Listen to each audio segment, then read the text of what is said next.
Hello everyone, welcome to pharma knowledge. पिछले video में हमने बात किया था डोलो 650 के बारे में, जो एक फ़ीवर की मेडिसिन थी। आज हम एक बात करने वाले हैं दर्द का दवा के बारे में, पेन किलर के बारे में, जिसका नाम है इंट्राजेसिक एमआर। तो बेसिकली आजकल कॉमन हो गया है कि किसी न किसी को 10 में से 6 आदमी को पेन का बीमारी रहता है, दर्द रहता है। तो आज हम एक बढ़िया सा बहुत अच्छा दवा बताने वाले हैं जो आप जाके अपने नियर स्टोर से खरीद सकते हैं, खा सकते हैं, कोई दिक्कत वाली बात नहीं होगी। ठीक है, तो इंट्राजेसिक एमआर, तो हम इसके बारे में आप जानने वाले हैं कि किन बीमारी में दे सकते हैं, कितना डोज से नुकसान हो सकता है, कितनी डोज तक ले सकते हैं, कौन सा सॉल्ट, कौन सा कॉम्पोजिशन होता है इसमें, कितने का मिलता है ये।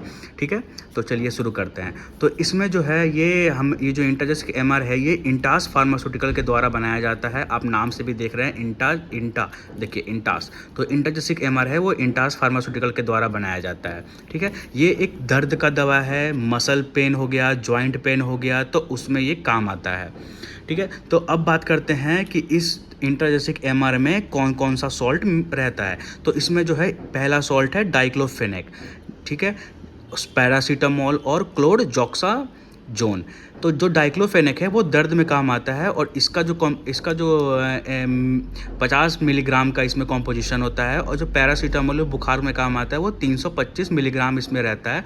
और जो तीसरा कॉम्पोजिशन है वो क्लोरजॉक्साजोन, वो 250 मिलीग्राम इसमें रहता है, जो कि मेन सॉल्ट है इसमें, जो मसल और जॉइंट पेन हो गया उसको रिलैक्स करता है। ठीक है, तो चलिए हम बात करते हैं कि किन किन कंडीशन में, किन किन दिक्कत में हम ये खा सकते हैं। तो पहला जो दिक्कत है नॉर्मल दर्द। अगर आपको कहीं पेन है, ठीक है, तो आप इस दवा को बेझिझक ले सकते हैं। अगर जॉइंट पेन है, नेक पेन है, बैक पेन है, अगर आपकी रीढ़ की हड्डी में अगर पेन हो रहा है, अगर आपका जांघ के पास पेन हो रहा है, पैर की एड़ी में पेन हो रहा है, हाथ में पेन हो रहा है, कहीं पर भी अगर आपको पेन है तो आप इस दवा को बेझिझक ले सकते हैं।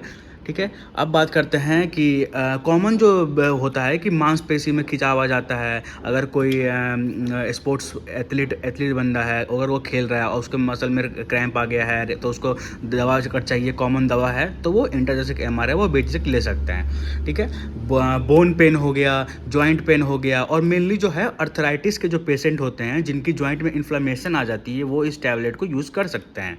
ठीक है, अब ये तो रहा है कि किस कंडीशन में हम ले सकते हैं, क्या इसमें कॉम्पोजिशन होता है। अब जो मेनली जो बात होता है कि इस टैबलेट की अगर हम लेते हैं तो साइड इफ़ेक्ट क्या हो सकती है।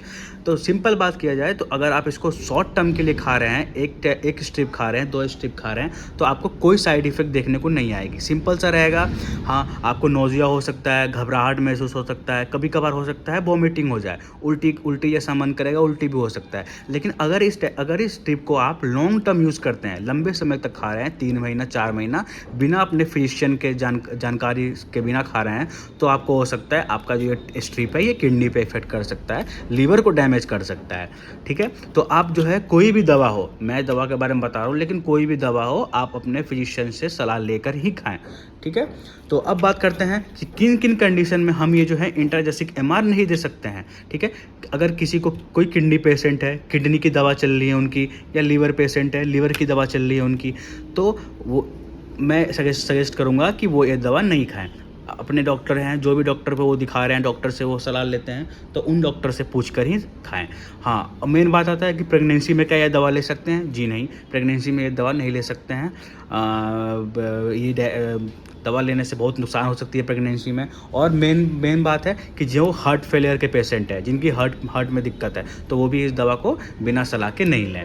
ठीक है, अब बात करते हैं हम कि हाँ, इसके डोज कितने खा सकते हैं दिन में।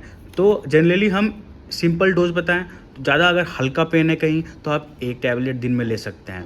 अगर थोड़ा सा सीवियर पेन है तो आप 2 टैबलेट खा सकते हैं, कोई नुकसान नहीं है। दिन में 2 बार आप बेझिझक ले सकते हैं। हाँ, कोई कंडीशन होता है जिनमें आप 3 बार कर सकते हैं, लेकिन वो भी आप फिजिशियन से पूछने के बाद ही। ठीक है, अब बात करते हैं कि हमें ये कैसे लेनी है। तो ये दवा जो है ये आपको खाना खाने के बाद ही लेनी चाहिए। और आपकी जो गैस की दवा, अगर आपकी गैस की दवा चल रही है, कोई भी एसिडिटी की दवा चल रही है, तो उसके साथ ले। ठीक है, या फिर खाना खाने के बाद ले सकते हैं, कोई दिक्कत नहीं है, ठीक है। हाँ, ये दवा है अगर आपको बोला जाए कि कोई अगर आपका ऑपरेशन हुआ है या फिर कोई बीमारी है जिसमें पेन होता है आपको, तो हाँ, उस पेन को कम कर देगा, उस बीमारी को ठीक करने के लिए दवा नहीं बनी है। ये दवा है हल्का बुखार, दर्द और मसल रिलैक्सेशन में काम आती है, ठीक है। अब बात किया जाए ये दवा हमें कितने की पड़ती है, तो इस दवा की जो MRP है अभी आज की डेट में 113 रुपये, 10 टैबलेट की स्ट्रिप आती है, 113 रुपये इसकी MRP है। तो देखा जाए तो ये 11 रुपये की एक टैबलेट हमें पड़ती है। तो आप जाके कहीं भी स्टोर पे बोल के टैबलेट खरीद सकते हैं, ठीक है। तो आशा करता हूँ आपको ये छोटा सा वीडियो अच्छा लगा हो इंटाजेसिक MR के बारे में, पेन किलर के बारे में। तो वीडियो को मैं आशा करूँगा कि आप वीडियो को लाइक करें, सब्सक्राइब करें और शेयर करें, अपने जानकार के पास शेयर करें, उन्हें बताएं कि हाँ ये दवा अगर किसी को पेन है तो उन्हें हेल्प करें ये दवा लेने में, ठीक है। तो